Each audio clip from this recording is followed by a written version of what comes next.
Let's crack it, let's get started. अब देखो synchronous machine के बेसिक से शुरू करते हैं। सिंक्रोनस मशीन की जो आर्मेचर वाइंडिंग है वो 3 फेज पावर या तो ले सकती है या तो वो 3 फेज पावर दे सकती है, लेकिन उसकी फील्ड वाइंडिंग एक्साइटेड होती है डीसी से। तो उसकी आर्मेचर वाइंडिंग पे होता है 3 फेज एसी और फील्ड वाइंडिंग पे होता है डीसी। आर्मेचर वाइंडिंग रखी जाती है स्टेटर पे और फील्ड वाइंडिंग रखी जाती है रोटर पे। अब होता क्या है ना, आर्मेचर वाइंडिंग होती है बहुत हाई पावर, जो कि किलो एम्पियर तक का करंट भी कैरी कर सकती है। इतनी हाई पावर या हाई करंट के लिए उसकी कूलिंग सही रखना जरूरी है, इस कारण से भी उसे स्टेटर पे रखते हैं। इतनी हाई पावर वाइंडिंग हैवी होती है, इस कारण से भी उसे कहां रखते हैं, स्टेटर पे रखते हैं। क्योंकि रोटर पे इतनी हाई पावर वाइंडिंग अगर रख दोगे तो रोटर का वजन ज्यादा हो जाएगा, then rotor will not be able to rotate at high speed. At high speed वो नहीं घूम पाएगा, इसीलिए high power winding should go on to the stator. ठीक है। इसके अलावा सिंक्रोनस मशीन को कहते हैं डबली एक्साइटेड मशीन, क्योंकि इसके अंदर दो एक्साइटेशन है। दो कैसे हैं, आर्मेचर वाइंडिंग का एक्साइटेशन, आर्मेचर वाइंडिंग का फ्लक्स, आर्मेचर वाइंडिंग का फ्लक्स और फील्ड वाइंडिंग का फ्लक्स अलग अलग है। देखो सिंगली एक्साइटेड कौन सी होती है, मैंने पहले भी बताया था, जब एक वाइंडिंग से दूसरी वाइंडिंग तक पावर म्यूचुअल इंडक्शन से जाए, यानी दूसरी वाइंडिंग के पास अपना खुद का कुछ भी नहीं है, इसने जो म्यूचुअल इंडक्शन से दिया उससे वो वाइंडिंग काम कर रही है, तो उसे कहते हैं सिंगली एक्साइटेड। लेकिन यहां पे दोनों वाइंडिंग पे अपना अपना अलग अलग सोर्स है, that is why Dabali excited. ठीक है। अब सिंक्रोनस स्पीड की अगर बात करें बच्चों, सिंक्रोनस स्पीड क्या होती है, सबसे पहला कॉन्सेप्ट आता है सिंक्रोनस स्पीड। ये क्या होती है, ये वो स्पीड है जिसपे आपकी ये रोटेटिंग मैग्नेटिक फील्ड घूम रही है। नजर आ रहा है, ये नॉर्थ और साउथ पोल ये जो घूम रहे हैं, ये रोटेटिंग मैग्नेटिक फील्ड जो घूम रही है, ये जितनी स्पीड पे घूमेगी that is called as synchronous speed. Synchronous speed. अब देखो मैंने सिंक्रोनस स्पीड का ना इंजीनियरिंग पाठशाला पे एक बहुत बढ़िया वीडियो बनाया था, आप जाके चेक करना, रोटेटिंग मैग्नेटिक फील्ड का वीडियो, पूरा एनिमेटेड वीडियो है, बढ़िया से एक एक कॉन्सेप्ट आपको सिखाया है कि कैसे कैसे मैग्नेटिक फील्ड बनती है, कैसे वो रोटेट करती है, कितनी स्पीड पे वो रोटेट करती है, हर चीज मैंने उस वीडियो के अंदर कराई है, तो जरूर देखना। 10 मिनट का वीडियो है, बहुत बढ़िया वीडियो है। अब आप कहोगे कि सर ये NS का फिजिकल सिग्निफिकेंस क्या है। देखो NS ना बहुत सिंपल सा कॉन्सेप्ट है। आपके पास जब हर्ट्स के अंदर फ्रीक्वेंसी है, आपके पास जो फ्रीक्वेंसी किस यूनिट में, हर्ट्स में, अगर उसे आप चाहते हो मैकेनिकल रेडियन पर सेकेंड या मैकेनिकल आरपीएम में कन्वर्ट करना, यानी इलेक्ट्रिकल फ्रीक्वेंसी को जब मैकेनिकल डोमेन में लाते हैं तो वो कन्वर्जन फैक्टर कहलाता है सिंक्रोनस स्पीड। बहुत जनरल सा कॉन्सेप्ट है, it is nothing but conversion from electrical to the mechanical domain, electrical to the mechanical domain. तो यहां पे हम क्या कहते हैं, NS is 120 F/P RPM। यहां पे F जो आता है बच्चों वो हर्ट्स में आता है, और जो P है that is the number of poles, that is the number of poles. समझ में आया, समझ में आया। तो यहां पे ना देखो, अगर आप रेडियन पर सेकेंड में जाते ओमेगा SM, तो ये होता 4πF/P, और ये कैसे आया हुआ है ना, देखो 2/P into 2πF, 2/P into 2πF, that is 4πF/P, 4πF/P। कुशल पूछ रहे हैं इस रोटेटिंग मैग्नेटिक फील्ड से वापस इलेक्ट्रिक फील्ड जनरेट होती है क्या। कुशल मेरे भाई देखो, जब ये रोटेटिंग मैग्नेटिक फील्ड किसी भी कंडक्टर को कट करती है तो उसमें EMF बनता है ना, EMF है तो माने इलेक्ट्रिक फील्ड है, EMF is equal to E.dl, तो बन तो गई electric field from a magnetic field. क्योंकि देखो जब कभी इलेक्ट्रोमैग्नेटिक इंडक्शन होगा, whenever there is electromagnetic induction, तो वहां फैराडेज लॉ, लेंज लॉ की बात हो रही है, और वहां definitely magnetic field will give rise to the electric field, as simple as that. ठीक है, अब आ जाते हैं भाई सबसे पहले टॉपिक पे आज के, that is the construction, that is the construction. तो मैंने ना आपको बेसिक चीज पहले बता दी है, पहले मैंने आपको बेसिक चीज बता दी है कि सिंक्रोनस मशीन के अंदर क्या होता है। अब देखते हैं कंस्ट्रक्शन। सबसे पहले देखो, अगर स्टेटर कंस्ट्रक्शन की बात करें तो बच्चों आपको मैंने स्टेटर का डायग्राम यहां पे दिखाया है। स्टेटर पे क्या होता है, ऐसे स्टेटर का ना पूरा कोर होता है और उसके अंदर छोटे छोटे स्लॉट्स बने होते हैं। ये स्लॉट्स क्यों बने होते हैं, क्योंकि स्टेटर पे जो आर्मेचर वाइंडिंग जाएगी वो आर्मेचर वाइंडिंग इन स्लॉट्स के अंदर जाने वाली है। तो these slots will carry the armature conductors to supply power to the load or to absorb power from the source। अब यहां पे स्टेटर किससे बनता है, it is made of CRGO steel and it is laminated to reduce eddy current losses. आप CRGO steel का भी use कर सकते हो या सिलिकॉन स्टील का भी कर सकते हो। बहुत बार जो है ना, जो मशीन सिलेंड्रिकल होती हैं उसमें CRGO बहुत बार नहीं लगाया जाता। कोई बताएगा क्यों नहीं लगाते, मैंने पहले ही बताया कि CRGO स्टील बहुत बार नहीं यूज करते हैं रोटेटिंग मशीन्स में, सिलेंड्रिकल मशीन्स में। लेकिन मेन क्वेश्चन आता है क्यों, क्यों मेरे भाई ऐसा क्यों है, जल्दी बताओ। इतना पढ़े हुए हो आप लोग, क्यों ऐसा है, क्यों ऐसा है कि why don't we use CRGO steel for rotating machines. Yes, Shiva ने बहुत सही बोला कि आपका जो CRGO स्टील है ना, वो एक दिशा में परमिएबिलिटी बढ़ाता है, वो एक दिशा में बढ़ाता है।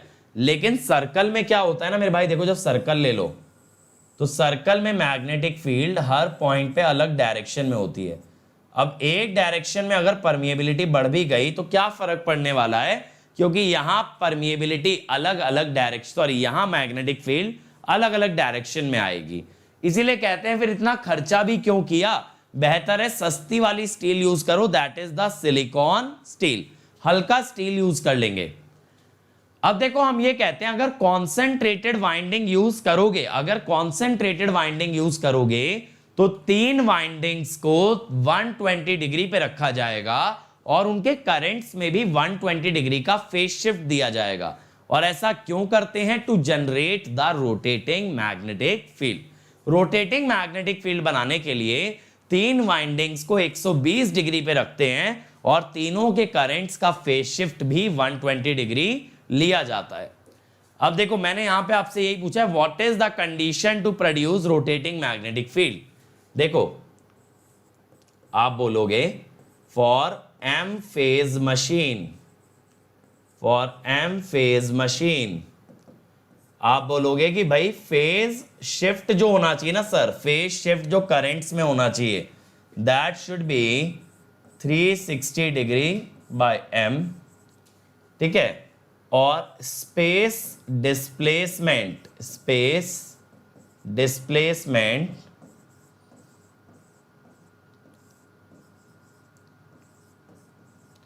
इलेक्ट्रिकल में देखते हैं, ये ध्यान रखना है जो एंगल्स हैं ये किसमें है, इलेक्ट्रिकल में। स्पेस वाला एंगल भी इलेक्ट्रिकल में है, लेकिन देखो जब 2 ही पोल होते हैं ना, जब 2 ही पोल होते हैं तो ये मैकेनिकल एंगल भी इतना ही होता है। देखो 120 डिग्री, 120 डिग्री और 120। जब 2 ही पोल हैं तो इलेक्ट्रिकल और मैकेनिकल एंगल सेम है। 3 फेजेस के बीच में 120 डिग्री, 120 डिग्री। तो फेज और space displacement 360 by M। For 2 phase, for 2 phase ये जो एंगल है ना, ये 90 डिग्री लिया जाता है। तो ये जो 360 बाय M है ना बच्चों, ये M greater than equal to 3 पे चलता है। M greater than equal to 3 पे चलता है। 2 फेज के अंदर फेज शिफ्ट भी 90 डिग्री लेना है और 2 फेज के अंदर आपका एंगुलर डिस्प्लेसमेंट यानी स्पेस डिस्प्लेसमेंट भी 90 डिग्री लेना है। फिर करंट्स के बीच का शिफ्ट भी 90 डिग्री और कॉइल्स के बीच का शिफ्ट भी 90 डिग्री। ठीक है, अब इसका मैग्नीट्यूड क्या होता है, magnitude of rotating MMF is basically m/2 fm. fm is peak mmf of each phase. समझ रहे हो, हर फेज का mmf होता है fm, which is equal to number of turns per phase into im.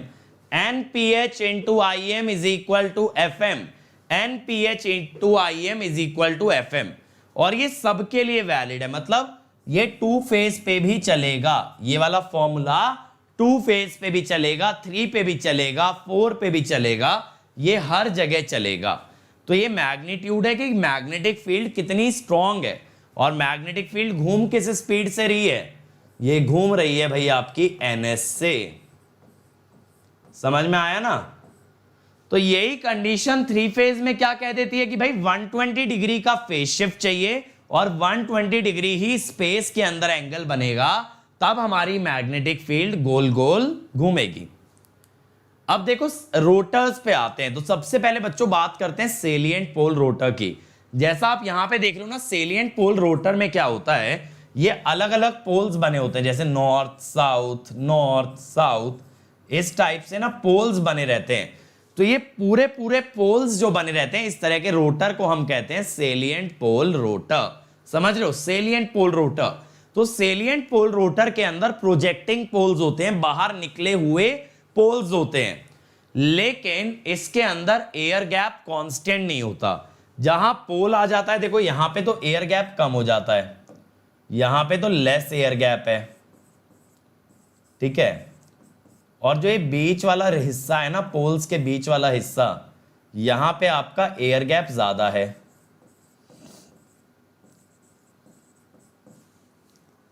समझे, यहां पे एयर गैप ज्यादा है, तो इसीलिए इसके अंदर नॉन यूनिफॉर्म एयर गैप होता है। पोल के नीचे जो एरिया होता है उसे कहते हैं डी एक्सिस, डायरेक्ट एक्सिस। तो डायरेक्ट एक्सिस यानी जहां पोल है वहां एयर गैप कम है, और जो पोल्स के बीच का हिस्सा होता है उसे कहते हैं क्वाड्रेचर एक्सिस, और वहां एयर गैप ज्यादा होता है। तो air gap is minimum along D axis, maximum along Q axis. अब बच्चों अगर आप ये चाहते हो कि आपकी फ्लक्स डेंसिटी साइनोसोइडल बने, यानी बी वर्सेस थीटा का ग्राफ अगर आप चाहते हो साइनोसोइडल आए, तो आपको पोल्स का शेप रखना पड़ेगा शैम्फर्ड। ये मैंने डीसी मशीन में भी बताया था कि बच्चों अगर आर्क शेप्ड पोल शू लेते हो तो फ्लक्स डेंसिटी बनती है फ्लैट टॉप्ड, और अगर आप शैम्फर्ड पोल लेते हो तो बनती है साइनोसोइडल। तो सर साइनोसोइडल क्यों बना रहे हैं? क्योंकि मेरे भाई मुझे जो आउटपुट में वोल्टेज चाहिए वो भी साइनोसोइडल चाहिए, और मैंने आपको बताया था जो फ्लक्स डेंसिटी का शेप होता है वही शेप आपका ईएमएफ का होता है, सेम शेप होता है। तो सेम शेप जब आने वाला है ईएमएफ का, तो इस वजह से आपको फ्लक्स डेंसिटी कैसी बनानी पड़ेगी? साइनोसोइडल। उसके लिए कौन से पोल लगते हैं? शैम्फर्ड। अब देखो यहां पे क्या होता है ना, रोटर मैकेनिकली बैलेंस्ड नहीं है। क्यों? जहां पोल आ गया भाई वहां तो वजन हो गया हाई, और जहां पोल नहीं आया वहां वजन हो गया कम। तो वजन कम ज्यादा होता है, वजन जो है, वेट जो है, that is not uniformly distributed. इस कारण से ये रोटर्स बहुत हाई स्पीड पे नहीं घूमते हैं, और स्पीड कम होगी तो इनके पोल्स ज्यादा होते हैं। They do have a large number of poles, they do have a large number of pole. 120 f/p से सोचो ना, स्पीड अगर कम है तो पोल्स ज्यादा होंगे। अब इनको हम हाइड्रो इलेक्ट्रिक पावर प्लांट के अंदर यूज कर सकते हैं, इसीलिए इन्हें हाइडल ऑल्टरनेटर या हाइड्रो जनरेटर भी बोला जाता है। इन्हें आप कहां और यूज कर सकते हो? इनको ना आप डीजल पावर प्लांट में भी यूज कर सकते हो। डीजल पावर प्लांट और हाइड्रो इलेक्ट्रिक दोनों जगह यूज किए जा सकते हैं। अब देखो इनका जो है ना एक्सियल लेंथ कम होता है, ध्यान देना। आप कहोगे सर ये एक्सियल लेंथ क्या है? मेरे भाई देखो ये वाली लेंथ, सिलेंडर की ये वाली लेंथ है ना, ये थोड़ी कम होती है एक्सियल लेंथ, लेकिन ना इसका डायामीटर काफी बड़ा होता है। ये इसका डायामीटर है, तो इसका diameter is much greater than its axial length. Actual में diameter is approximately 5 times the length. समझ में आया? एक्सियल लेंथ क्या है? सिलेंडर की एक्सिस की लंबाई, दैट इज एक्सियल लेंथ। तो इसका डायामीटर ज्यादा होता है, लेंथ कम होती है, और इस कारण से ना आप ये भी कह सकते हो इसका इनर्शिया ज्यादा है पाई आर स्क्वायर से, पाई आर स्क्वायर बाय 2 होता है एक सिलेंडर का इनर्शिया, तो रेडियस ज्यादा है तो इसका इनर्शिया ज्यादा है, और ज्यादा इनर्शिया के कारण भी ये कम स्पीड पे ही रोटेट कर सकता है। It can only rotate at a lower speed. बात क्लियर है? और ज्यादा डायामीटर के कारण इसमें ज्यादा नंबर ऑफ स्लॉट्स भी बनाए जा सकते हैं, इसके अंदर ज्यादा स्लॉट्स डाल सकते हो ड्यू टू लार्जर डायामीटर। और जब स्लॉट्स ज्यादा होंगे तो हर स्लॉट में कम कम टर्न्स डाल के भी काम चल जाएगा। मान लो 100 टर्न है, 10 स्लॉट में डालने हैं तो 10-10 डालोगे, और वहीं 20 में डालने हैं तो 5-5 डालोगे, तो ज्यादा स्लॉट्स हो जाते हैं तो एक स्लॉट में जो टर्न्स आते हैं दे कैन बी रिड्यूस्ड। और देखो मैंने स्कीमेटिक बना रखा है ये सेलिएंट पोल का, जहां मैंने आपको दिखाया है कि हर पोल पे बच्चों आपकी यहां पे ये फील्ड वाइंडिंग आ गई है, हर पोल पे फील्ड वाइंडिंग रहेगी, और ये पोल हेड या पोल शू भी कह सकते हो, जो कि शैम्फर्ड होना चाहिए।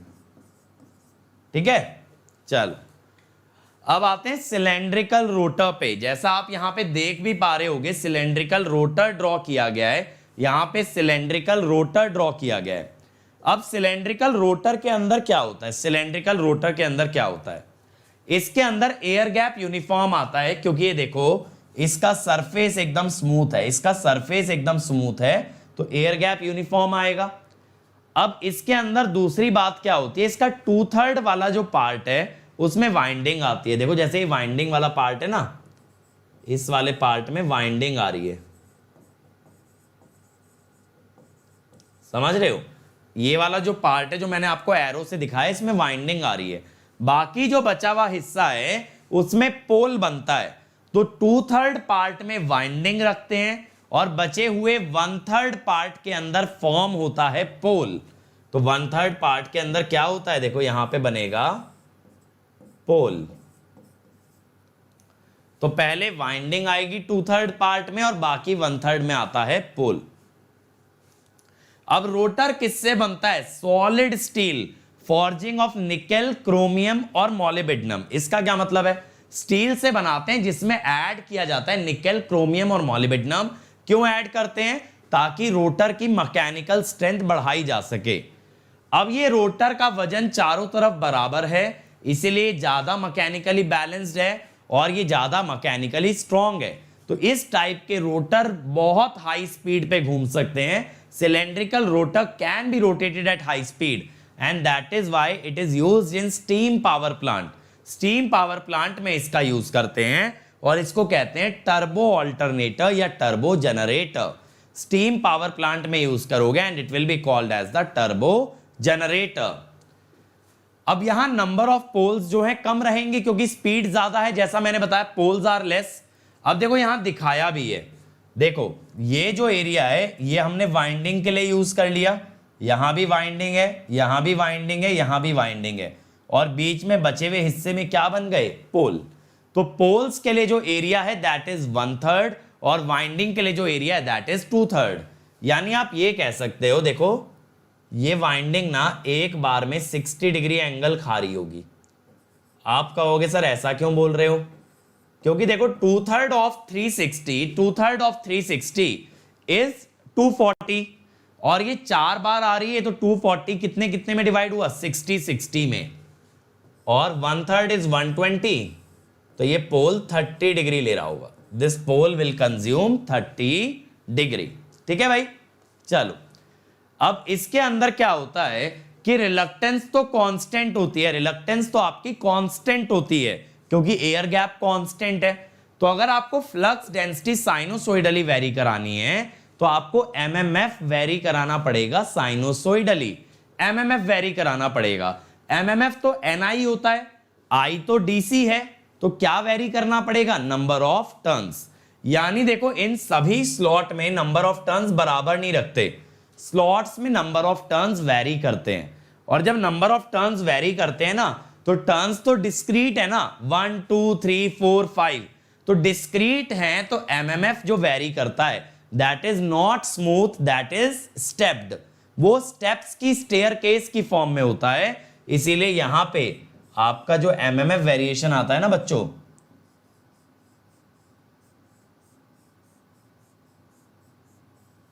ऐसे आ जाता है, समझ रहे हो? तो that is not sinusoidal, that is stepped waveform. तो परफेक्ट साइनोसोइड अचीव नहीं हो सकता। बात क्लियर हो गई? यहां तक मुझे बताओ कितने बच्चों को क्लियर है? How many students do understand whatever we have covered?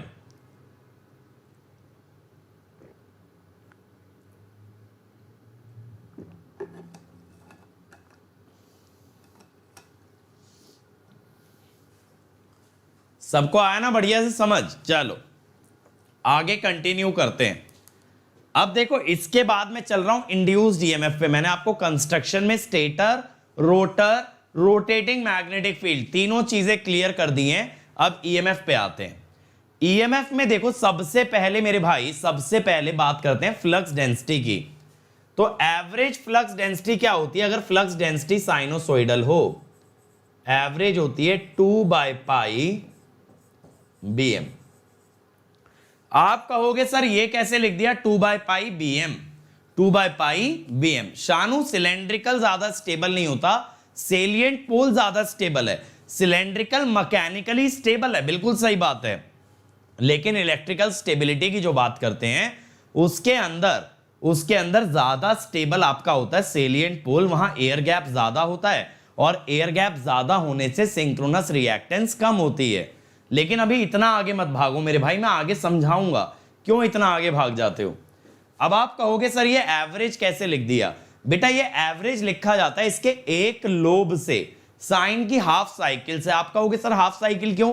क्योंकि हाफ साइकिल एक पोल को रिप्रेजेंट करती है कि भाई अगर ये साउथ पोल है तो ये नॉर्थ पोल है, अगर ये साउथ है तो दूसरा पोल हमारा नॉर्थ पोल है। तो एक loop represents, one loop represents one pole, one loop represents one पोल।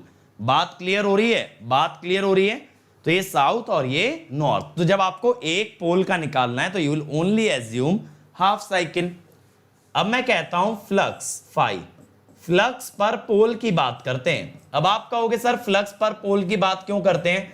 डीसी में भी बताया हूं मेरे भाई, फ्लक्स पर पोल की बात इसलिए की जाती है क्योंकि एक कंडक्टर एक समय पे एक ही पोल के नीचे आ सकता है, एक ही कंडक्टर दोनों पोल में तो नहीं जा सकता।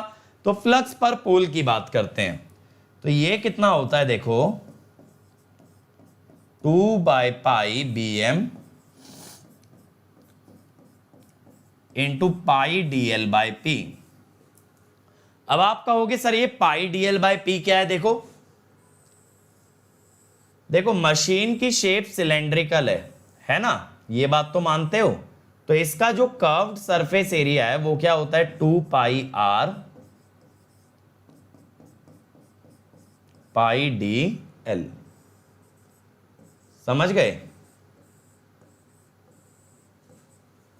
अब मेरे भाई अगर एक पोल के करस्पॉन्डिंग देखना है तो πdl/p, πdl/p।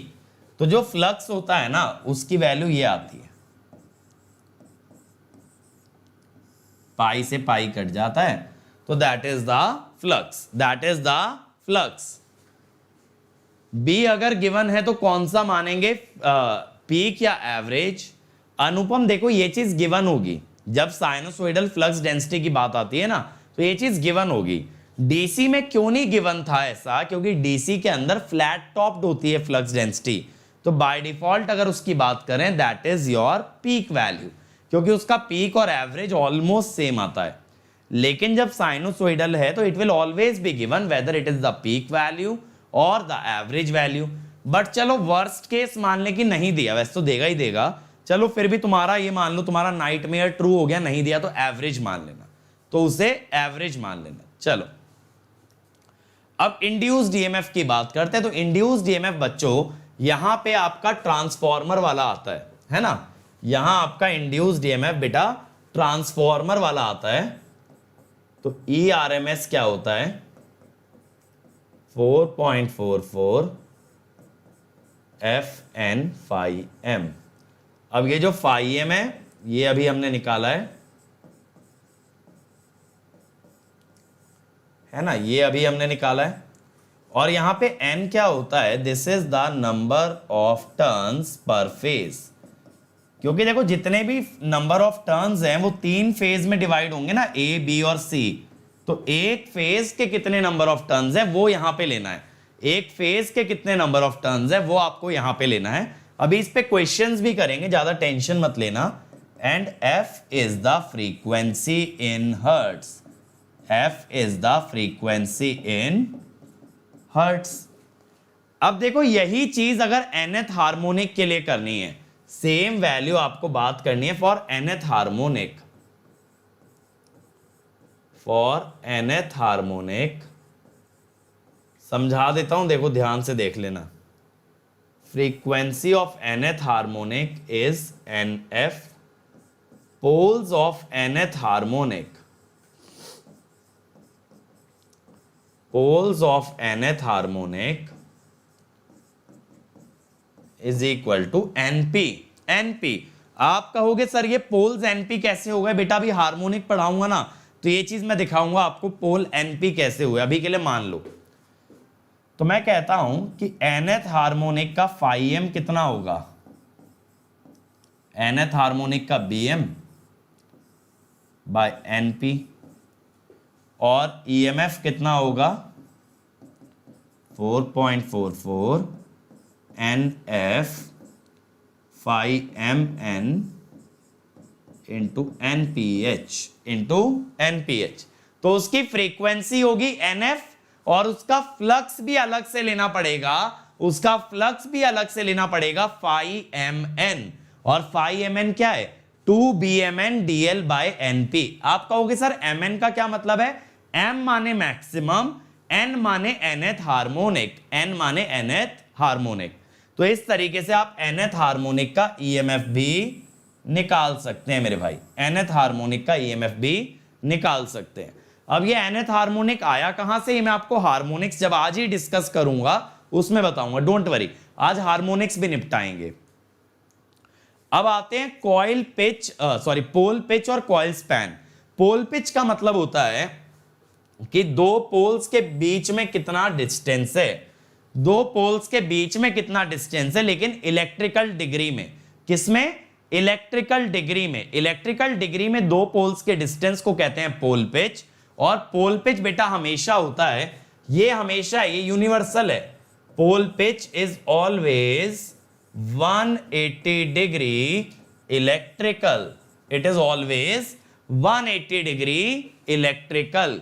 इसका क्या मतलब है कि दो पोल्स के बीच का एंगल हमेशा 180 डिग्री इलेक्ट्रिकल होगा। और इस बात का क्या तात्पर्य है, इस बात का क्या मतलब है?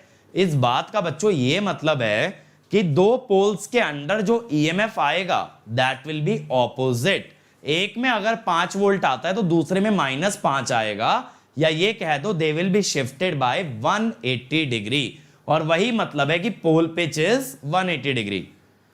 अब दो कॉइल्स के बीच में, दो कॉइल के एंड्स के बीच में कितना एंगल होता है, दैट इज कॉइल स्पैन। तो कॉइल स्पैन का मतलब होता है एक कॉइल कितना एंगल घेरे हुए है, एक कॉइल कितना एंगल घेरे हुए है, that is the coil span. और वो होता है 180 माइनस जीटा कह दो या एप्सिलॉन। अब ये एप्सिलॉन क्या होता है, इसे हम कहते हैं कॉर्डिंग एंगल। और ये सब बेटा इलेक्ट्रिकल में चल रहा है, इलेक्ट्रिकल एंगल में। और शॉर्ट पिचिंग एंगल, यानी कितने एंगल से कॉइल छोटी रह गई, कितने एंगल से बच्चों आपकी कॉइल छोटी रह गई, दैट इज एप्सिलॉन या जीटा। शॉर्ट पिचिंग एंगल और कॉर्डिंग एंगल, और कॉर्डिंग एंगल।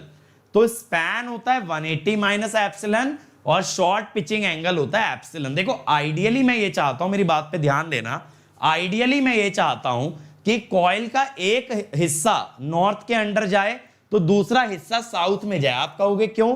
ताकि बेटा दोनों में EMF अपोजिट हो। ऐसा क्यों? ताकि जब दोनों का डिफरेंस लें तो वो ऐड हो जाए।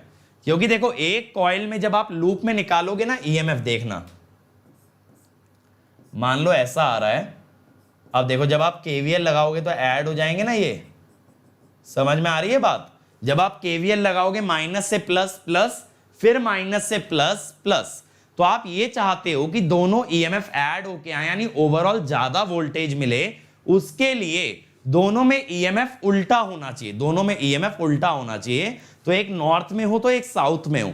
लेकिन अगर पूरा नॉर्थ साउथ जितना गैप इनके बीच में नहीं दिया, थोड़ा कम दिया, तो उसे कहते हैं शॉर्ट पिचिंग। उसे क्या कहते हैं? Short pitching. तो कॉइल जितना एंगल ऑक्यूपाई करे दैट इज कॉइल स्पैन, 180 से जितना कम ऑक्यूपाई करे that is short pitching angle और द कॉर्डिंग एंगल। समझ आया? समझ आया कि नहीं आया? बताओ, विजुअलाइज कर पा रहे हो? Are you guys able to visualize? मैं आपको सारी चीजें विद फिगर्स दिखा रहा हूं ताकि आपकी विजुअलाइजेशन बनी रहे। अब शॉर्ट पिच्ड कॉइल की बात करते हैं। इसके अंदर फ्लक्स जो आता है ना बेटा, वो ये होता है 2BmdL/P cos ε/2। अब आप बहुत अच्छे से जानते हो कि एप्सिलन क्या है? This is the short pitching angle. और ये ध्यान रखना, ये इलेक्ट्रिकल में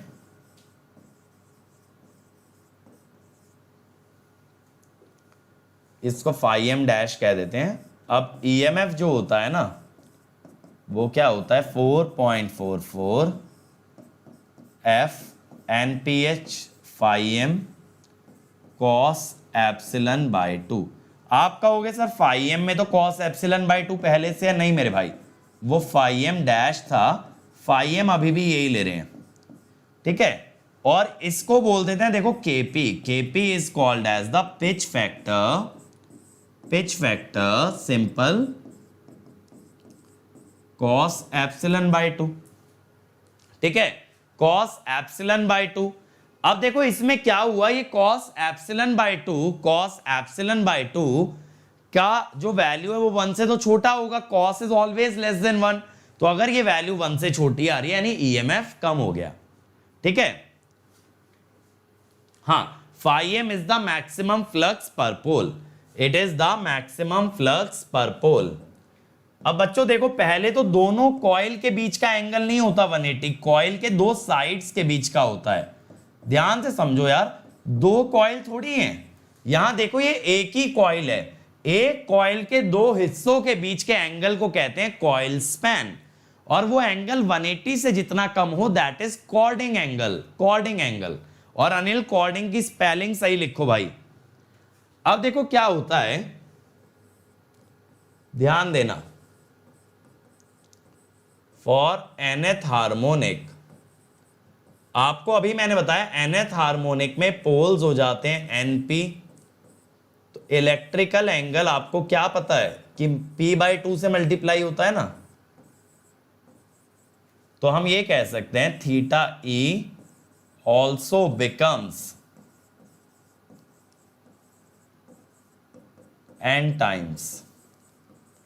समझ में आ रहा है? थीटा e भी n टाइम्स हो जाएगा क्योंकि उसके अंदर जो पोल्स हैं वो n टाइम्स हो गए। तो nth हार्मोनिक के लिए बेटा आपका kp क्या आता है? cos n ε/2। और यहां ईएमएफ क्या आ जाएगा आपका?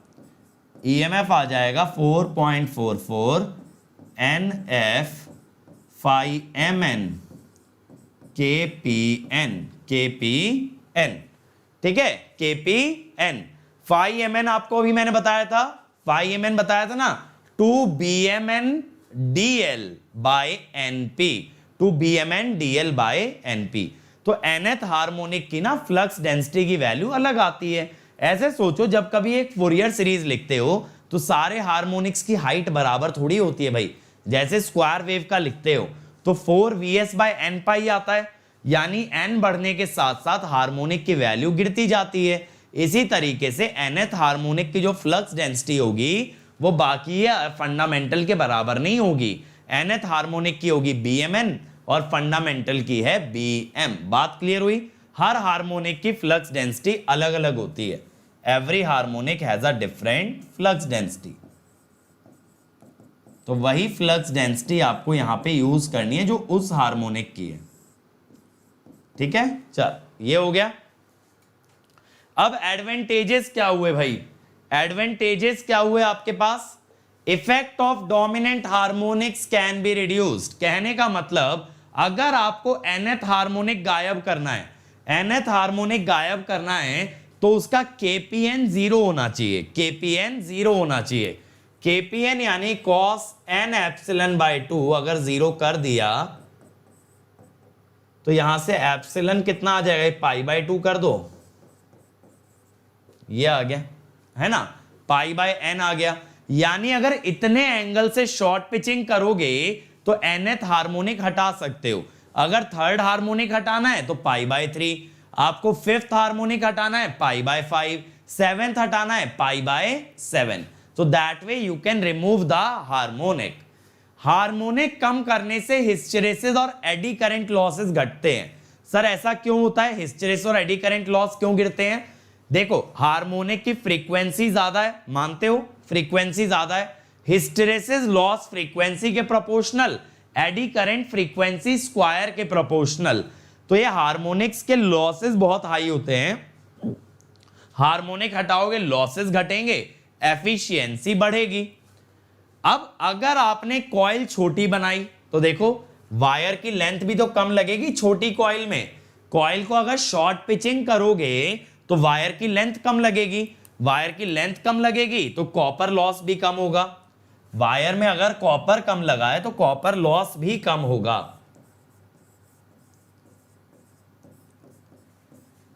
अब देखो देव ज्योति का पॉइंट है कि सर क्या हम लोग मल्टीपल हार्मोनिक रिमूव कर सकते हैं। देखो अगर आपने मान लो थर्ड रिमूव किया तो थर्ड के सारे मल्टीपल भी तो जाएंगे, दिमाग लगाओ।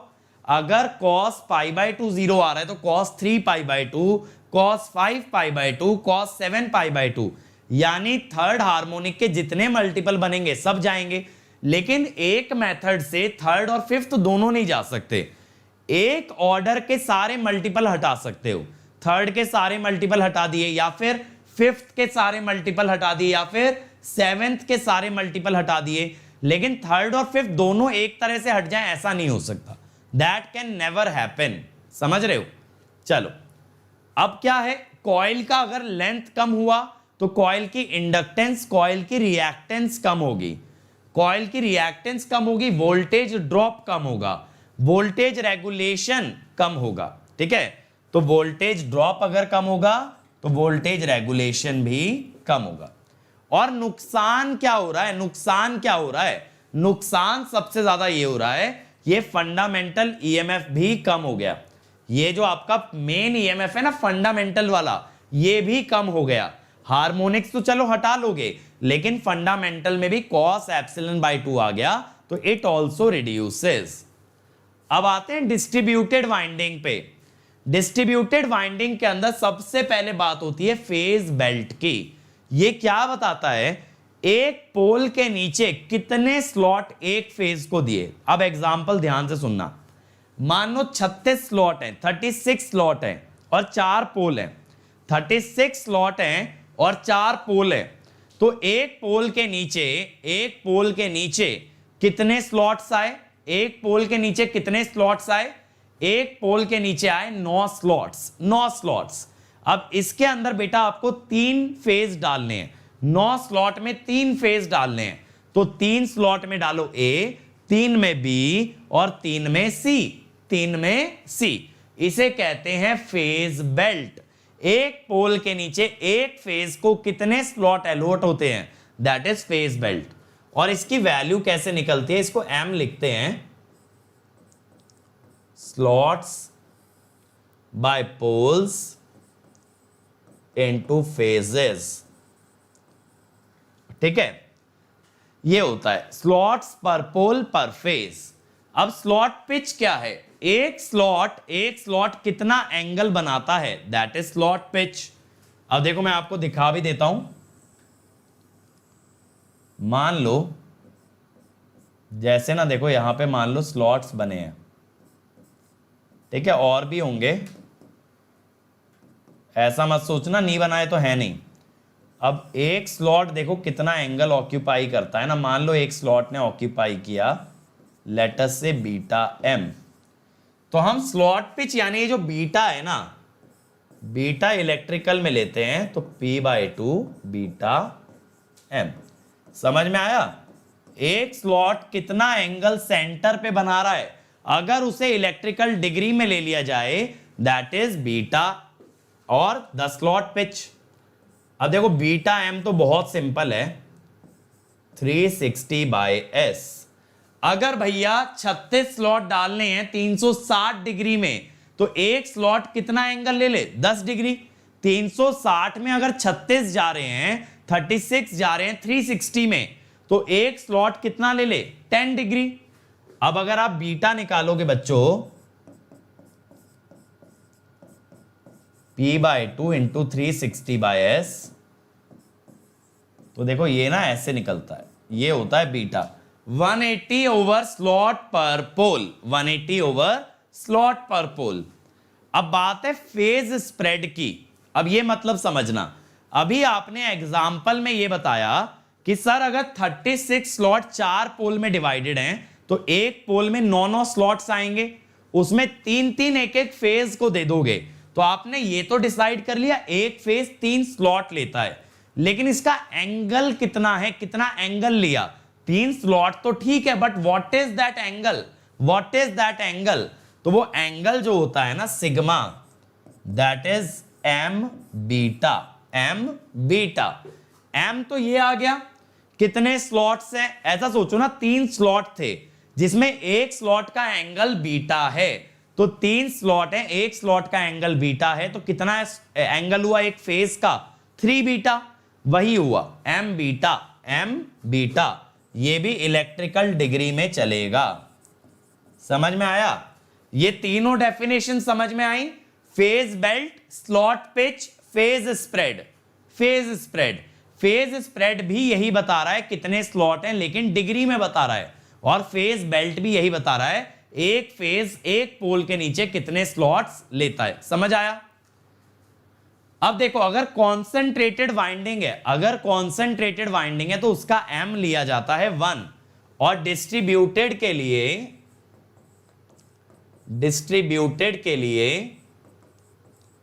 m is taken greater than equal to 2, m is taken greater than equal to 2। Single phase machine के लिए सिग्मा होता है 180 डिग्री, 2 फेज के लिए 90 डिग्री, और 3 फेज के लिए 60 डिग्री और 120 डिग्री। जिसमें कि अगर 60 डिग्री हुआ, 60 डिग्री को कहते हैं नैरो फेस स्प्रेड। क्या कहते हैं? Narrow face spread. और 120 डिग्री को कहते हैं वाइड फेस स्प्रेड। ठीक है, वाइड फेस स्प्रेड। ठीक है, अब बात आती है इसके अंदर डिस्ट्रीब्यूशन फैक्टर कैसे डिफाइंड है। डिस्ट्रीब्यूशन फैक्टर, तो डिस्ट्रीब्यूशन फैक्टर होता है KD, that is equal to phasor सम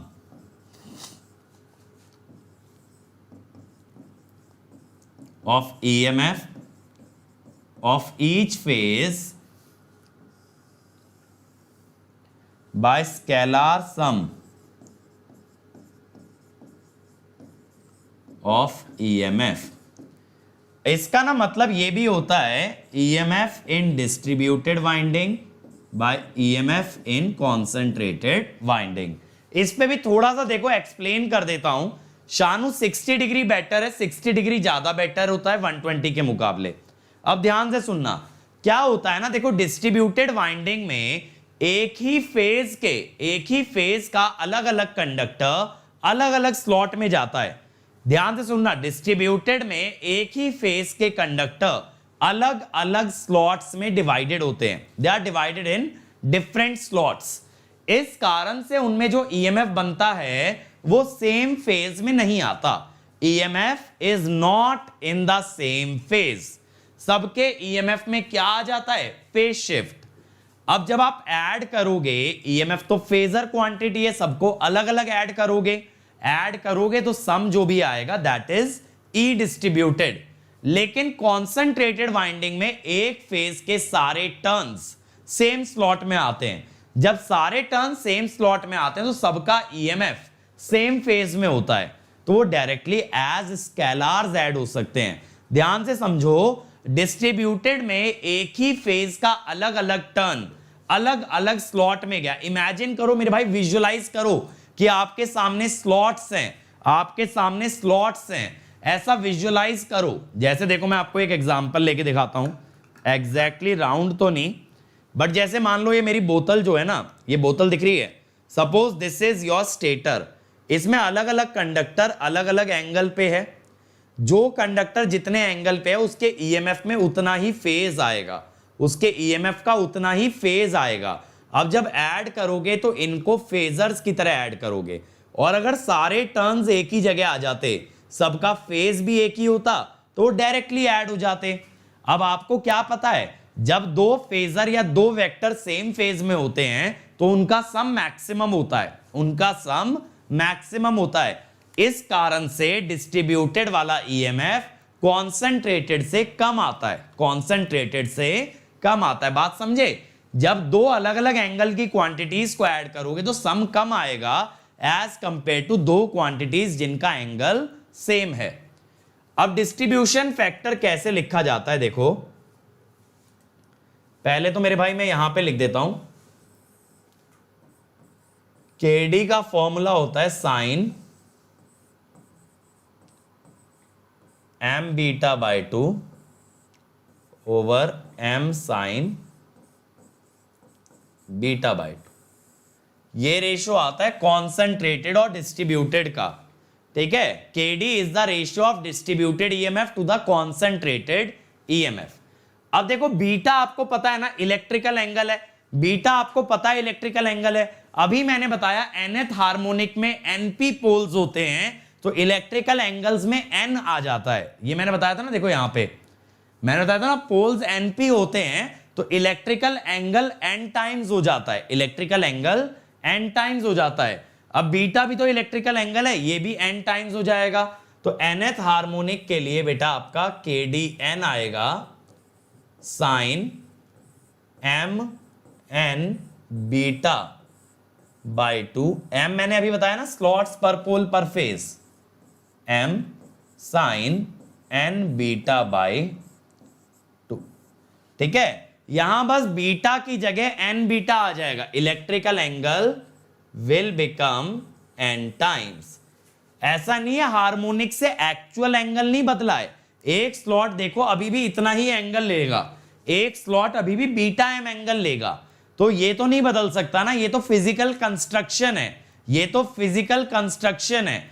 लेकिन जब इसे इलेक्ट्रिकल में कन्वर्ट करोगे तब आप पोल्स का यूज करोगे, पोल्स हो गए एन टाइम्स। अगर पोल्स एन टाइम्स हो गए तो यानी कि ये क्या हो गया, ये एन बीटा बन गया। अब फ्रैक्शनल स्लॉट वाइंडिंग, इसका मतलब होता है that m is a fraction, m is a fraction. तो हम कहते हैं m अगर ये है sk बाय pk, यानी न्यूमरेटर बाय डिनोमिनेटर, तो इसका kd क्या होता है sine sigma by 2। Sigma is the phase spread by sk। जब कभी आपका m एक इंटीजर ना बने तो ये जो फॉर्मूले ऊपर लिख रहा है ना, और ये जो फॉर्मूला यहां लिखा है, यहां m एक इंटीजर है। जैसे अभी हमने एक एग्जांपल में 3 निकाला था ना, 36 स्लॉट 4 पोल वाला, तो अगर m इंटीजर आता है तो ये फॉर्मूला लगेगा, और m अगर फ्रैक्शन आता है तो ये वाला फॉर्मूला लगेगा। और यूनिफॉर्मली डिस्ट्रीब्यूटेड वाइंडिंग, यानी जिसका बीटा बहुत ज्यादा स्मॉल है, जिसका बीटा बहुत ज्यादा स्मॉल है, तो उसका साइन बीटा बाय 2 जो डिनोमिनेटर में है उसको बीटा बाय 2 कर दो। देखो ये जो साइन बीटा बाय 2 है, अगर बीटा बहुत छोटा है तो बीटा बाय 2 बन जाएगा, तो kd आ जाता है, m बीटा को तो सिग्मा कहते हो ना, sine sigma by 2 over sigma by 2। लेकिन देखो जब कोई एंगल साइन कॉस के बाहर आएगा तो वो किस में लिखा जाएगा, रेडियंस में। वो किस में लिखा जाएगा मेरे भाई, रेडियन में। अगर साइन या कॉस के बाहर है तो it should be written in terms of radians. अब एडवांटेजेस क्या है, अगेन अगर आप nth हार्मोनिक का kd 0 कर दोगे, यानी kdn अगर 0 कर दोगे तो nth हार्मोनिक एलिमिनेट हो जाएगा। अब देखो जैसे हमने देखा था शॉर्ट पिचिंग में भी एक हार्मोनिक और उसके मल्टीपल चले गए थे। मान लो जैसे शॉर्ट पिचिंग से थर्ड और थर्ड के मल्टीपल हट गए, तो अब आप क्या करो, डिस्ट्रीब्यूटेड से फिफ्थ और फिफ्थ के मल्टीपल हटा दो। तो एक मेथड से मल्टीपल हार्मोनिक्स नहीं हट सकते, लेकिन हर एक मेथड से एक एक हार्मोनिक हटाते जाओ, एक एक हार्मोनिक हटता जाएगा, ईएमएफ साइनोसॉइडल बनता जाएगा। हार्मोनिक एलिमिनेट होने से कोर लॉस घटता है, एफिशिएंसी बढ़ती है। कोर लॉस कम होता है, एफिशिएंसी बढ़ती है। ठीक है, फिर डिस्ट्रीब्यूटेड वाइंडिंग ज्यादा वेल बैलेंस्ड है, चारों तरफ जब फैली हुई है तो वजन किसी एक जगह पे कॉन्सेंट्रेटेड नहीं है, वजन चारों तरफ डिवाइडेड है, तो मैकेनिकली वेल बैलेंस्ड। और हीटिंग जो होगी वो भी चारों तरफ बराबर हीटिंग होगी, तो टेम्परेचर भी एक जगह का नहीं बढ़ेगा, टेम्परेचर राइजेस यूनिफॉर्मली। ज्यादा नंबर ऑफ स्लॉट होने से कम टर्न्स डालोगे एक स्लॉट में, दिमाग लगाओ ना, अगर एक ही स्लॉट में 20 डालें तो 20 के 20 जाएंगे, और इन्हीं को अगर 4 में डिवाइड कर दें तो एक में कितना डालोगे, 5। जितने कम टर्न्स डालोगे उतनी कम गहराई का स्लॉट बनाओगे, उतनी कम डेप्थ का स्लॉट बनाओगे। स्लॉट जितना कम डीप होगा, स्लॉट जितना कम डीप होगा उतना कम होगा लीकेज, उतना कम क्या होगा, लीकेज। क्योंकि लीकेज क्या होता है, जब स्टेटर और रोटर में गैप ज्यादा आता है तो लीकेज ज्यादा आता है। अगर स्लॉट की गहराई कम है तो वो गैप कम रहेगा, गैप कम रहेगा तो ऑटोमेटिकली लीकेज कम रहेगा, रिएक्टेंस कम रहेगा, और इसके अलावा रेगुलेशन भी कम रहेगा। यही लिखा हमने, बेटर रेगुलेशन। समझ आया? देखो ना, देखो मेरे भाई, अगर ये स्लॉट ऐसे गहरा है तो ये गैप ज्यादा हो गया ना, अगर ये स्लॉट की गहराई कम कर दोगे तो ये गैप कम हो जाएगा, ये गैप कम हो जाएगा। अब समझ आया? अब समझ आया सबको? चलो अब फेज और लाइन वोल्टेज की बात कर लेते हैं अलोंग विद हार्मोनिक्स।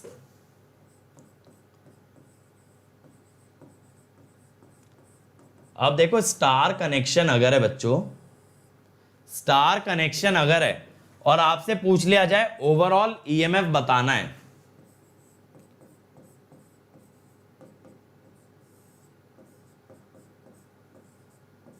तो फेज वोल्टेज का ईएमएफ ना ऐसे निकलेगा। ये तो फोरियर सीरीज का बेसिक प्रिंसिपल है ना, कि भाई हार्मोनिक्स जो होते हैं वो स्क्वायर करके ऐड हो जाते हैं। बट लाइन वोल्टेज में जब जाओगे ना तो थर्ड हार्मोनिक गायब रहता है। ये मैंने ट्रांसफॉर्मर में भी बताया, लाइन वोल्टेज के अंदर थर्ड हार्मोनिक नहीं आता है। ठीक है, डायरेक्टली √3 EPH मत लिख देना, थोड़े पढ़े लिखो वाले काम करना, ऐसे गधापंती नहीं। ठीक है, और यहां भी ना आगे और भी हार्मोनिक्स हैं, तो यहां थर्ड के मल्टीपल सारे गायब हो जाएंगे। ठीक है, ये हो गया। अब ऐसे ही बच्चों अगर डेल्टा कनेक्शन की बात होगी, डेल्टा कनेक्शन की अगर बात होगी, डेल्टा में तो आप जानते ही हो ना कि फेज और लाइन सेम होते हैं। डेल्टा में तो आप जानते ही हो,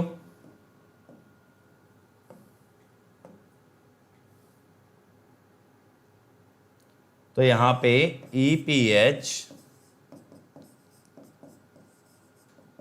equal to E line.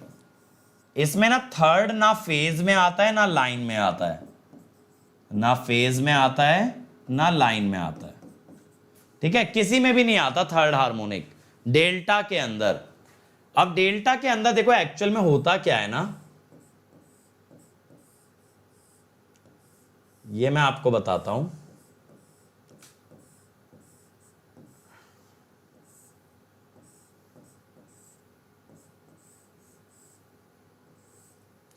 Delta के अंदर ये जो वैल्यूज है ना वोल्टेज, ये हो गई E3, इंपिडेंस Z3, तो इसके अंदर क्या होता है ना भाई, एक सर्कुलेटिंग करंट ऐसे घूमने लगता है I3। ये I3 क्या होता है, total voltage by total EMF which is E3 by Z3। इस करंट के कारण आपका बाहर कोई थर्ड हार्मोनिक नहीं दिखता, उसका सिंपल सा रीजन है, देखो जब आप बाहर देखोगे ना, ये करंट की वजह से प्लस माइनस ऐसे आ गया, ये जो प्लस माइनस I3Z3 बनेगा ये खुद भी E3 बनेगा, I3Z3 is E3, I3Z3 is E3। तो ये जो E3 है और ये जो E3 बनेगा ये एक दूसरे को कैंसिल कर देंगे, तो बाहर आपको थर्ड हार्मोनिक नहीं दिखेगा, समझे, इसीलिए थर्ड हार्मोनिक गायब हो जाता है। इसको सर्कुलेटिंग करंट कह देते हैं, सर्कुलेटिंग करंट कह देते हैं। E3 जो आएगा, E3 जो आएगा उतना ही ड्रॉप किस पे आ जाएगा, Z3 पे, तो फेज और लाइन दोनों से गायब हो गया थर्ड हार्मोनिक, दोनों से गायब हो गया थर्ड हार्मोनिक। समझ आ गया ना कृष्णा, समझ आ गया। डेल्टा में ना फेज में आता ना लाइन में आता, दोनों जगह से थर्ड हार्मोनिक गायब रहता है। चलो अब क्वेश्चंस पे आ जाओ भाई, क्वेश्चंस पे आ जाओ, जल्दी से पेल दो। ईएमएफ के क्वेश्चन करा रहा हूं, बचना नहीं चाहिए, एक भी क्वेश्चन बचना नहीं चाहिए। देवज्योति अगर डिटेल में जाना है बेटा तो एक बार आप रिकॉर्डेड वीडियोस देख लो जो इस चैनल पे पड़े हैं, मशीन के कॉम्प्रिहेंसिव, उसमें देखोगे सब चीजें एकदम डिटेल में एक्सप्लेन की हैं। लेकिन यहां पे मैं बस आपको वही चीजें बताता हूं जो एग्जाम में काम देंगी, ठीक है। स्टार में लाइन में क्यों नहीं आता मेरे भाई, फेज में E3 आ गया, ए और बी में दोनों का डिफरेंस लोगे 0। VAB क्या होता है, VA माइनस VB। अब A में भी E3 B में भी E3, तो VA माइनस VB में 0, VA माइनस VB में 0। समझ आ गया। लाइन में क्यों गया, दो फेज का डिफरेंस लिया तो कट गया। चलो क्या बोला है, an alternator with single layer winding and full pitch coil has 12 slots पर pole, each coil has 30 turns, flux is sinusoidally distributed, और उसका वैल्यू दे रखा है, machine is rotated at 750 RPM, current per conductor दे रखा है, if the winding is connected as single phase, output in KVA is. बनाओ जल्दी से, सिंगल फेज मशीन के बारे में कह रहा है।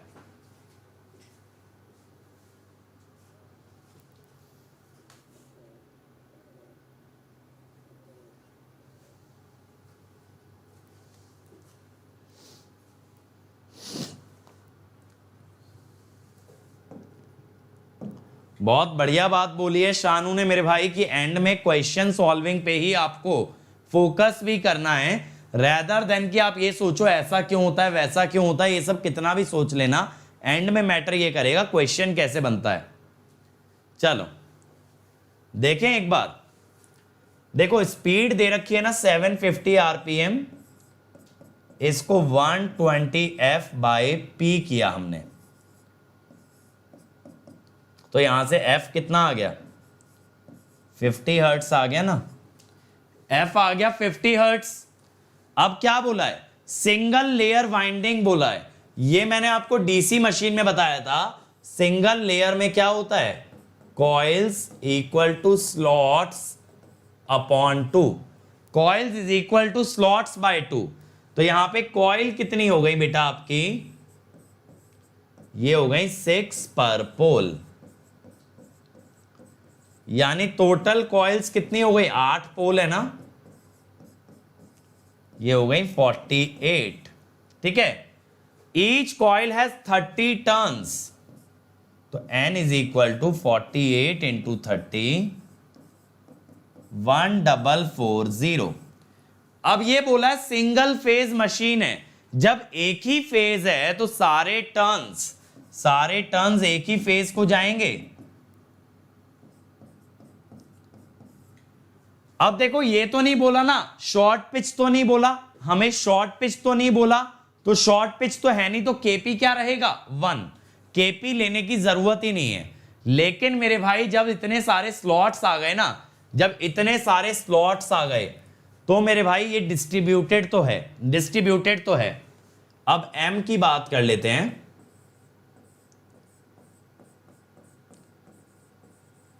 स्लॉट्स पर पोल इसने बोला है 12 है, तो एम तो आ गया भाई 12 बीटा। अब आप कहोगे सर स्लॉट्स पर पोल 12 कैसे हैं, इसने देखो लिखा है 12 स्लॉट्स पर पोल, बीटा क्या होगा 180/12 यानी 15 डिग्री, 15 डिग्री। तो केडी क्या होगा sine m beta by 2 by m sine beta by 2।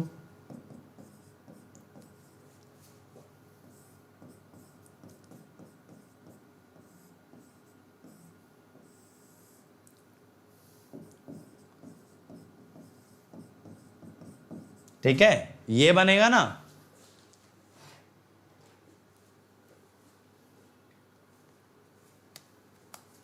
Sorry to disturb, एक प्लेलिस्ट खत्म करने के बाद machine what should we do practice question previous year theory और रिवीजन टेक्निक ऑफ 12 सब्जेक्ट। 2022 की तैयारी कर रहे हो ना मेरे भाई, तो सबसे पहले PYQ लगा लो, सबसे पहले PYQ लगा लो, सिंपल सा फंडा है, ज्यादा दिमाग मत लगाओ। यह आया भाई 0.6384, ठीक है 0.6384। अब EMF कितना आएगा,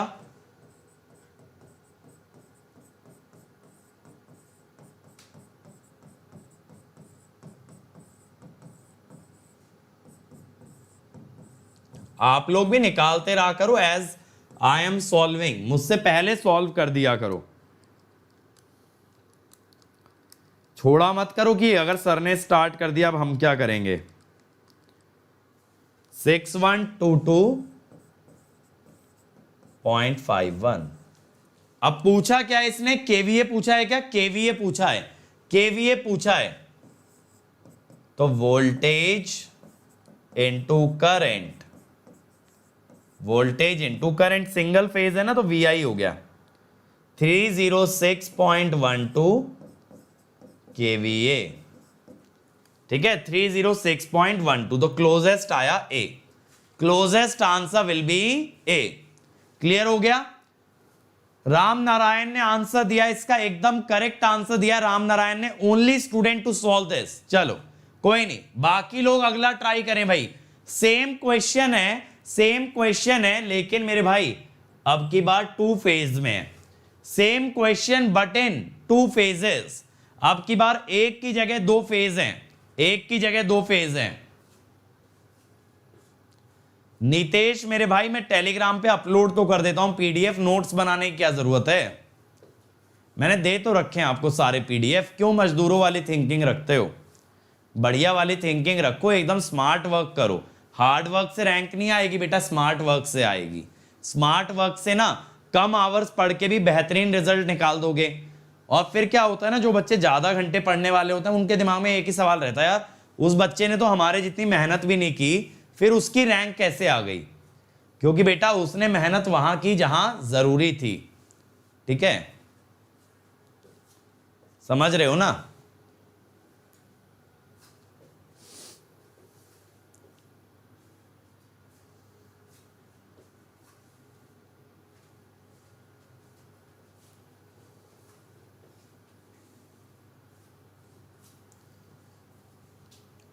चलो भाई कम ऑन, अब की बार 2 फेज दिया है, देखें राम नारायण का आंसर आ गया है। देखो सबसे पहला बेटा चेंज क्या होगा, एन तो मैंने आपको निकाल के दिखा दिया पिछले सवाल में। अब NPH क्या होगा, जब 2 फेजेस हैं तो 720 आएगा, NPH 720 आएगा। अब अगर ऐसा हुआ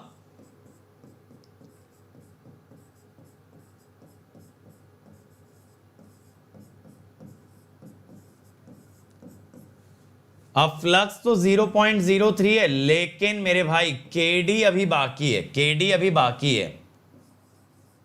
तो M होता है स्लॉट्स पर पोल पर फेज, तो ये आ गया 6। बीटा तो सेम ही रहेगा 180 बाय स्लॉट्स पर पोल यानी 15 डिग्री। तो अब KD अलग आएगा, sine M into beta by 2, ठीक है M into beta by 2, m sine beta by 2।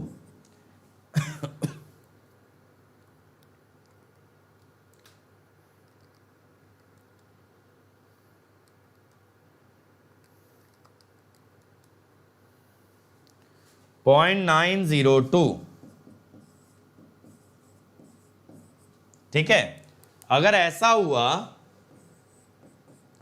तो ईएमएफ कितना होगा 4.44 एफ एन फाई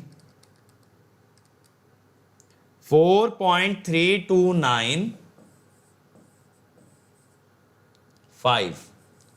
केवी और केवीए। अब की बार देखो दो फेज हैं तो 2EI 2EI तो 100 से मल्टीप्लाई हो गया,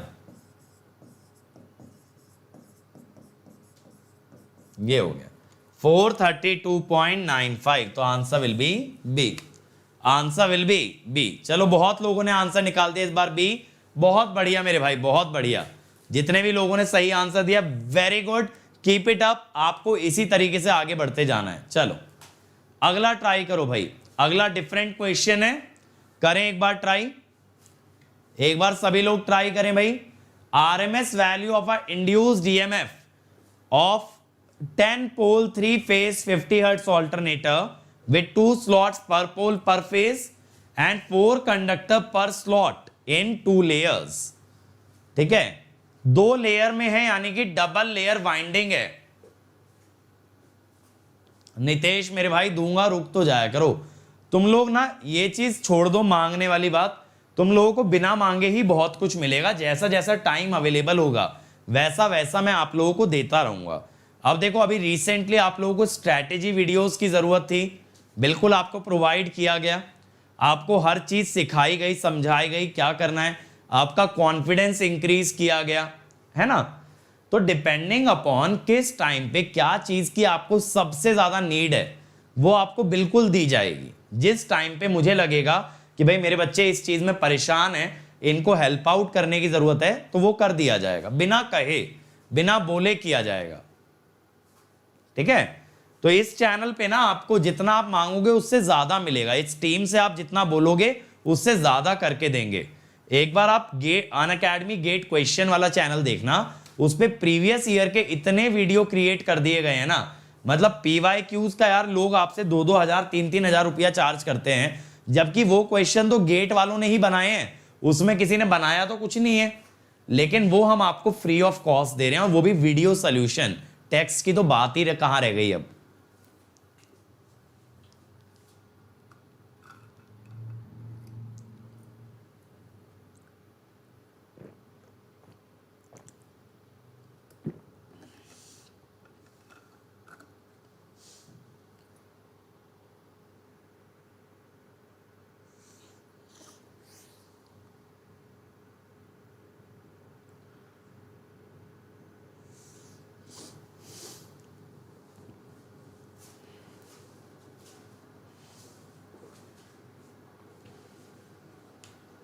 चलो भाई देखें, चलो देख लेते हैं। अब देखो यहां M पहले ही दे दिया है 2 स्लॉट्स पर पोल पर फेज। अब क्या बोला है, कितने स्लॉट्स हैं, देखो स्लॉट्स पर पोल कितने होंगे, 2 × 3 6। ये मैंने कैसे कर दिया, अगर 2 स्लॉट हर पोल के नीचे हर फेज के हैं तो एक पोल के नीचे कितने स्लॉट होंगे, 3 फेज होते हैं ना, तो 6 होंगे, 6 होंगे। अब बीटा अगर निकालोगे 180 बाय स्लॉट्स पर पोल तो दैट इज 30 डिग्री। यहां से KD आ जाएगा ना, sign 2 × 30/2।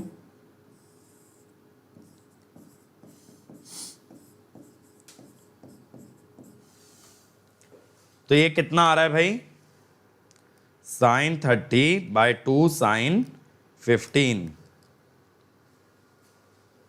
0.9659।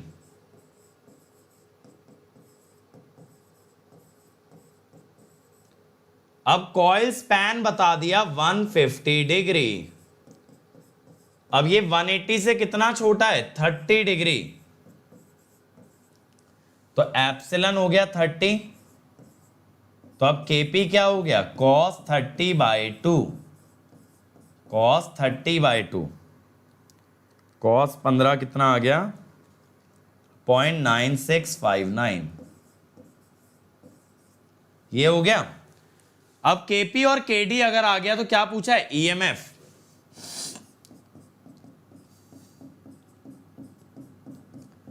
F N, number of turns per phase, number of turns per phase.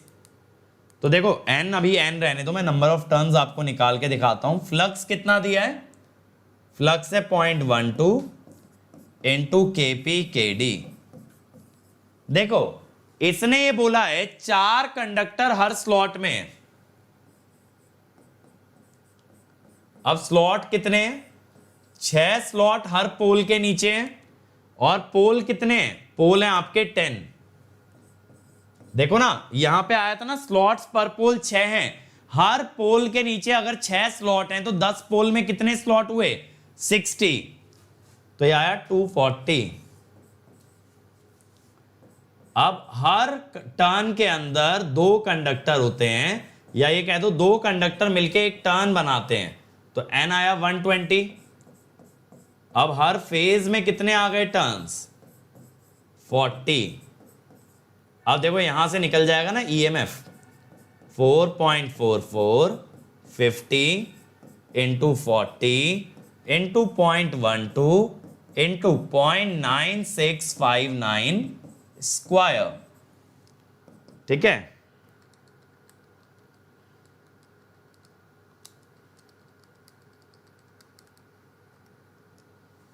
$994.16। Okay 994.16 ए आ गया भाई। ठीक है, ये तो बहुत सारी जनता बी बताए बैठी है। ये क्या चक्कर है भाई, ये छोड़ दिया क्या ये वाला स्पैन वाला फैक्टर। चलो अगला ट्राई करो भाई, अगला ट्राई करो। वाइंडिंग फैक्टर निकालना है, वाइंडिंग फैक्टर। टाइम नहीं लगना चाहिए इसमें। के डब्ल्यू पूछा है, पेल दो जल्दी से। चलो भाई, चलो भाई, कम ऑन एवरीबॉडी। वाइंडिंग फैक्टर पूछा है, के डब्ल्यू होता है केपी इंटू के डी। वाइंडिंग फैक्टर देखो एक दो टर्म्स में आपको और बता देता हूं। के W is winding factor which is KP into के डी। और के डब्ल्यू एनपीएच इंटू के डब्ल्यू, इसको कहते हैं इफेक्टिव टर्न्स, इफेक्टिव टर्न्स। ठीक है, चलो कम ऑन एवरीबॉडी। आपसे वाइंडिंग फैक्टर पूछा है, बस केपी और केडी का प्रोडक्ट। देखे कौन निकाल के दे रहा है आंसर, देखें भाई कौन इसका आंसर देने वाला है। जल्दी जल्दी जल्दी मुझे ये देखना है, which of you will answer this.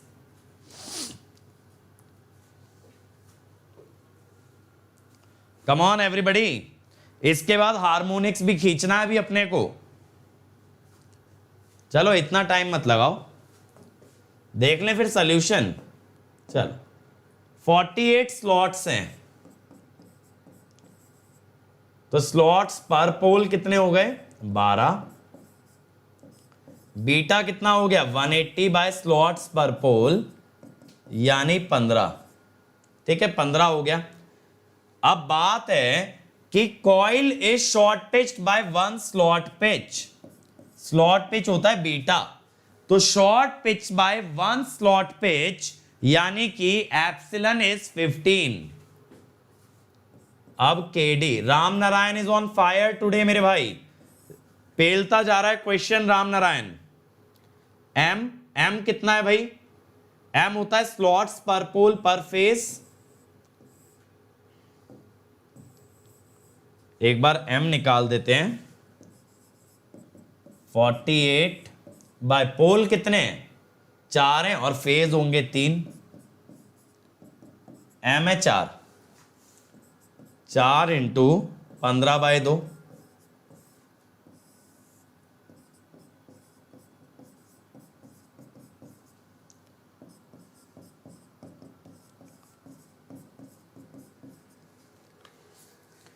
तो देखो sine 30 divided by 4 divided by sine 7.5 0.9576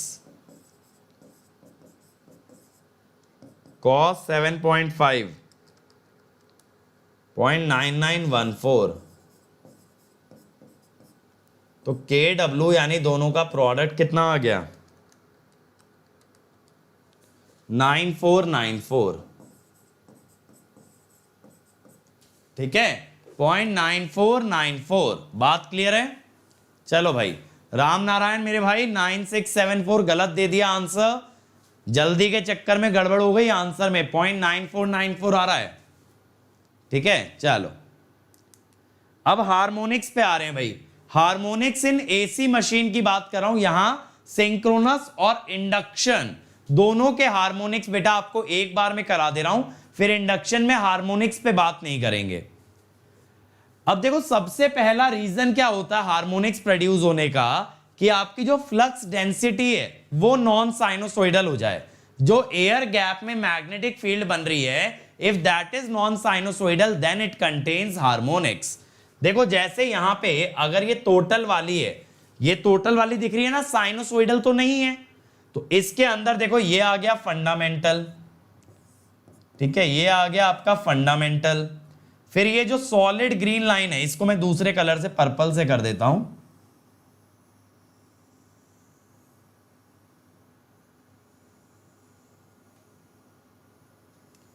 ये क्या हो गया, ये हो गया आपका बेटा थर्ड हार्मोनिक, और ये जो डॉटेड में रह गया वो हो गया फिफ्थ हार्मोनिक। अब ध्यान से देखना मैंने पोल्स का डेफिनेशन कैसे दिया था। मान लो ऊपर वाला साउथ है, नीचे वाला नॉर्थ है।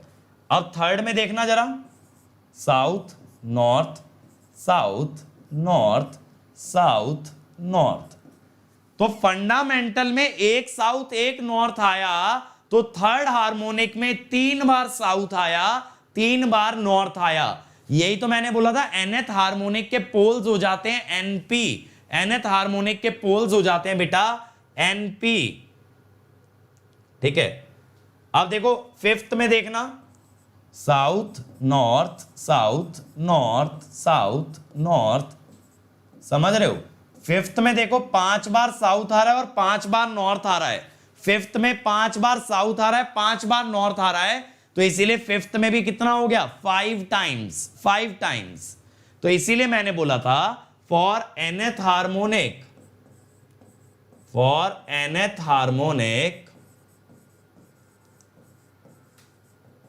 number of poles is equal to NP, where P is number of poles in fundamental, number of poles in fundamental ठीक है, ये क्लियर हो गया। अब देखो स्पेस हार्मोनिक की बात करते हैं। स्पेस हार्मोनिक का मतलब होता है ये जो फ्लक्स डेंसिटी है जब ये नॉन साइनोसोइडल हो जाए, यानी अगर ये ग्राफ b वर्सेस थीटा में है, तो ये जो हार्मोनिक्स बन रहे हैं they are said to be space harmonic. इसमें जो थर्ड हार्मोनिक के मल्टीपल होते हैं triplen, they behave as zero sequence. 6 के -1 यानी 5 7 11 13, ये सब होते हैं नेगेटिव सीक्वेंस। सॉरी 13 नहीं, 5 11 17 23, ये सब होते हैं नेगेटिव सीक्वेंस।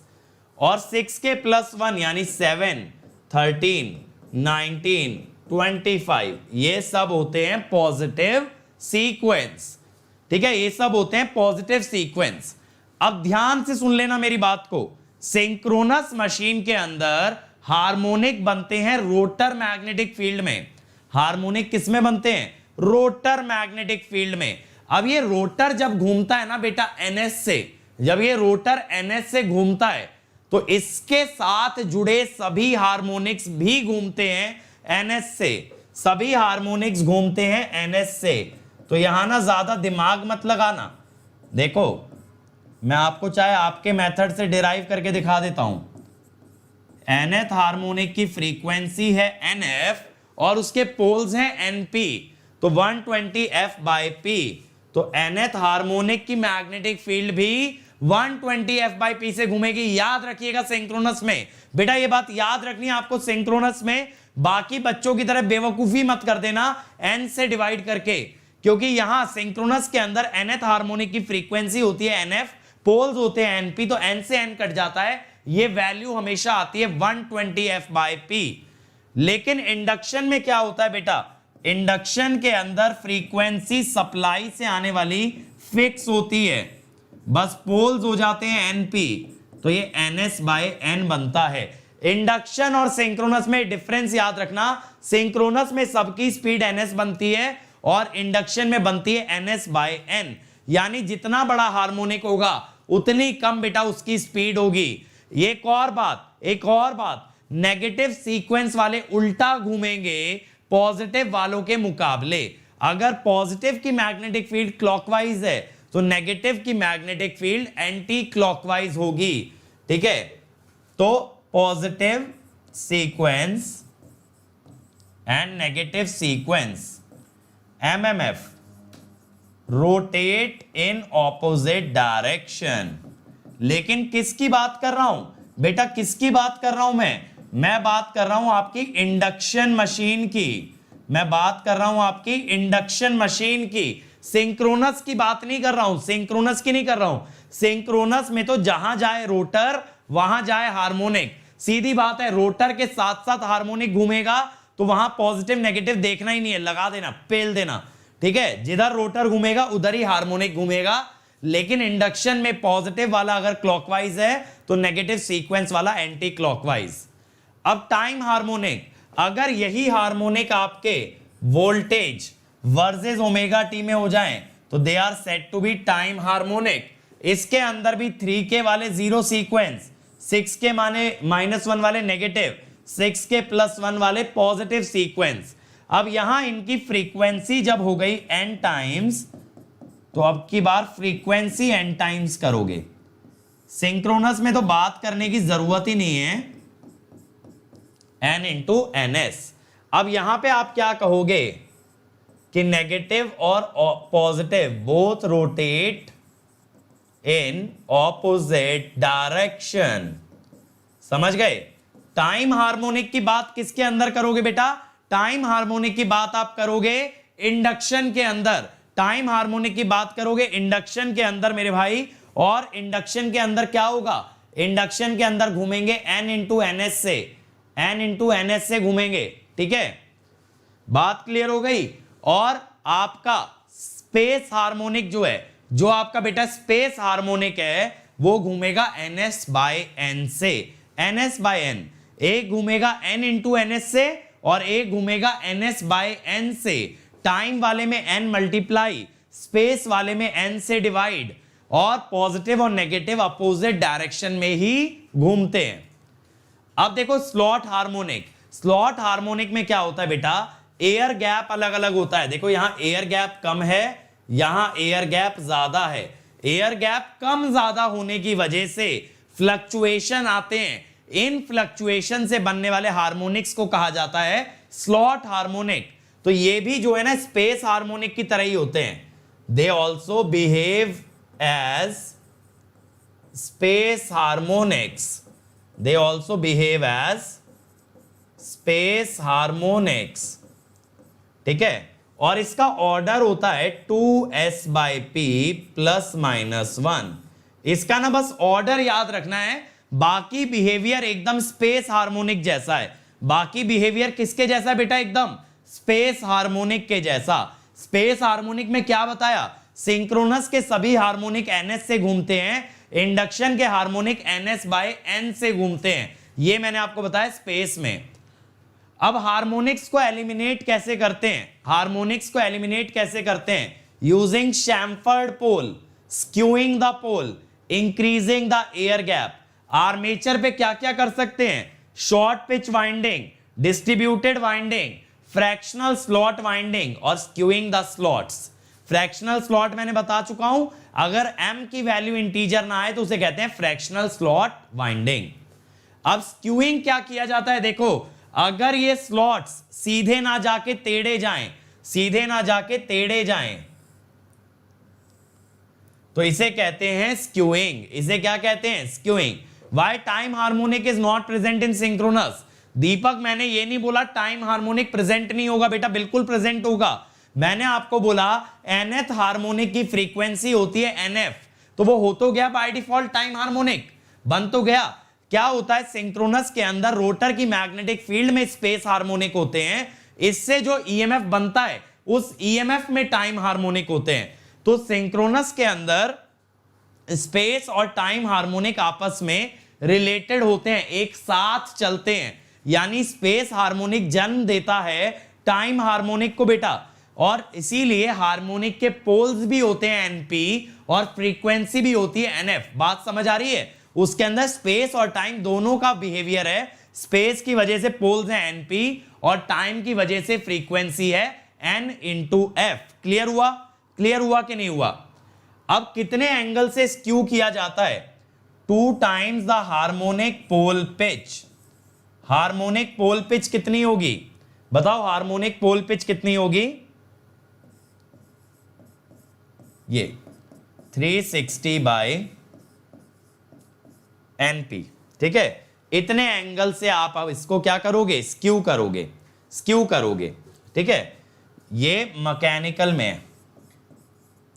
ठीक है, यहां पे हुआ क्या है ना, बेसिकली देखो इसको ऐसे देख सकते हो, समझ गए? ऐसे हम लोग देख सकते हैं 360 बाय एनपी। ठीक है, अब इस पे एक क्वेश्चन देखो, जल्दी से कर दो ये वाला सवाल, जल्दी से कर दो। स्लॉट हार्मोनिक पे क्वेश्चन आ रहा है भाई, बहुत जोर से आ रहा है क्वेश्चन, एकदम भाग के आ रहा है। पेल दो इसे, खत्म कर दो, destroy it, destroy it dear friends. Come on everybody, come on come on come on everybody, completely destroy this question. जल्दी बताओ आंसर, ए बी सी या डी? ए बी सी या डी भाई? कम on everybody, come on everybody, I want answers.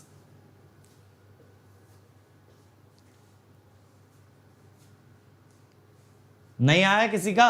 चलो हम ही कर देते हैं। स्लॉट हार्मोनिक्स का ऑर्डर होता है 2s bye p plus minus 1।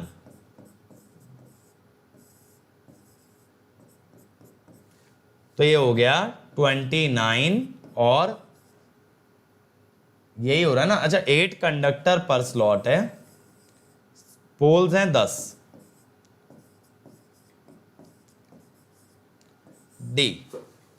D आ जाएगा भाई, डी आ जाएगा, बहुत इजी क्वेश्चन है, डी आ जाएगा, है ना। अब देखो इसके अंदर अगर ये इंडक्शन मशीन होती तो स्पीड क्या होती इसकी? ns बाय 23, इसकी होती ns बाय 25, और ये 6k माइनस 1 वाला है तो ये उल्टा घूमता, और ये 6k प्लस 1 वाला है ये सीधा घूमता। और सिंक्रोनस होगा तो सबकी स्पीड क्या होगी? ns, सबकी स्पीड क्या होगी? ns। ठीक है, तो मेरे भाई यहां हार्मोनिक्स तक बात खत्म हो गई। It's time to experience something glorious. Unacademy Combat. Compete, crack, conquer. A challenging gate contest engineered to give you an experience like none other.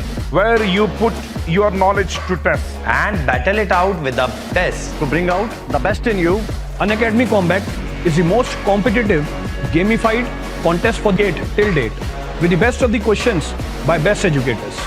With detailed video solutions from top educators right after each contest. Combat live with peers to get real-time rankings and win big. Participate in every contest to improve your ratings. Challenging contests every fortnight or alternate Sunday. Live ranking after every question. Big rewards for top rankers. Your passion to crack gate deserves this. Your hard work towards your dream deserves this. Fuel your inner fire for the ultimate gate challenge. Unacademy Combat. Register now.